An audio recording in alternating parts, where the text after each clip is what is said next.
The applicant found that Home Affairs' assumption that an asylum seeker has abandoned their application if they fail to renew their visa within 1 month of the date of the expiry of the visa, as stated in parts of the Refugees Act, violates the core principles of refugee law that asylum seekers must be treated as refugees until the merits of the claim have reached a final determination. This comes after the Scalabrini Centre of Cape Town, a trust that assists migrant communities and displaced people, approached the Constitutional Court for confirmation of the High Court order of invalidity.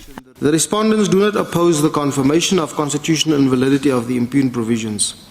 They concede that there was a need to do away with the impugned provisions as a whole. Scalabrini argued that the said sections of the Act create a system in which the rights of asylum seekers, children included, is not dependent on the merits of their claim to asylum or the fate which awaits them in their birth country, but rather on their ability to comply with the renewal of a visa, thus violating the principle of non-refoulement under international law.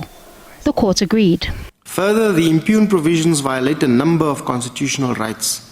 They violate the right to dignity by cutting asylum seekers off from essential services needed for a dignified life like banking, education, and healthcare. They also expose asylum seekers and their children to a constant risk of arrest, detention, and deportation in contravention of the rights to life and personal liberty. All this simply because a visa has not been renewed. As a result, the court reached the following conclusion. The court confirms the High Court's declaration of constitutional invalidity as the impugned provisions violate the principle of non-refoulement, infringe the right to dignity, unjustifiably limit the rights of children, and are arbitrary and irrational. In addition, the Minister of Home Affairs was ordered to pay costs.